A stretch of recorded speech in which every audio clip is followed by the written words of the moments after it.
বন্ধুসকল, আজি এটা বিটিচি অঞ্চলৰ ৰাইজৰ বাবে অত্যন্ত স্মৰণীয় দিন, আনন্দৰ দিন। আজি বিটিচিত নতুন চৰকাৰ গঠন হ'ল।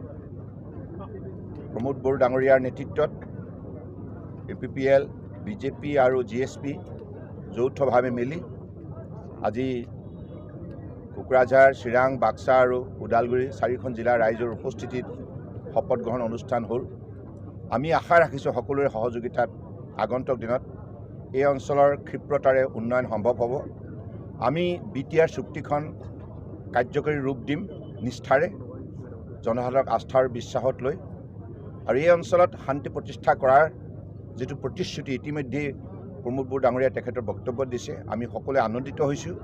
আমি বিশ্বাস কৰোঁ যে সকলোকে আস্থাৰ বিশ্বাসত লৈ ইয়াত যিমান জাতি জনগোষ্ঠী ভাষা ভাষী ধৰ্মাৱলী লোক আছে সকলোকে নিৰাপত্তা নিশ্চিত কৰিব লাগিব। সকলোৰে উন্নয়নৰ বাবে সকলোকে সুযোগ প্ৰদান কৰিব লাগিব। সকলোকে মৰ্যাদা সহকাৰে সামাজিক সুৰক্ষা প্ৰদান কৰিব লাগিব। মাটি ভেটি, কৃষ্টি, সংস্কৃতি, ভাষা, সাহিত্য, ঐতিহ্য সকলোৰে ৰক্ষা হ'ব লাগিব। তেনেধৰণৰ সমন্বয়ে ভূমি হিচাপে এই BTC অঞ্চল প্ৰতিষ্ঠা লাভ কৰক, তাকে আমি কামনা কৰিছোঁ। আৰু আমি বিশেষকৈ BTC অঞ্চলৰ ৰাইজক আন্তৰিকতাৰে কৃতজ্ঞতা জ্ঞাপন কৰিছোঁ তেখেতসকলৰ সহযোগিতাৰ বাবে। পোনপ্ৰথমবাৰৰ বাবে BTCত শান্তিপূৰ্ণ নিৰ্বাচন হ'ল।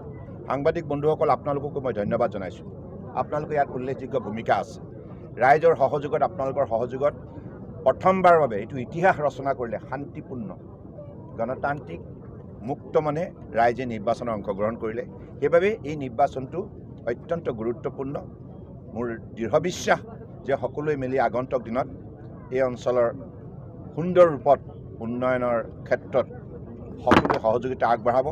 আৰু মই আজি মোৰ বক্তব্যত ইতিমধ্যে কৈছোঁৱে যে যিমান সংখ্যক নিৰ্বাচিত প্ৰতিনিধি আছে সকলোৰে মই সহযোগিতা বিচাৰিছোঁ। সকলোৱে প্ৰমোদ বড়োক সহায় কৰক।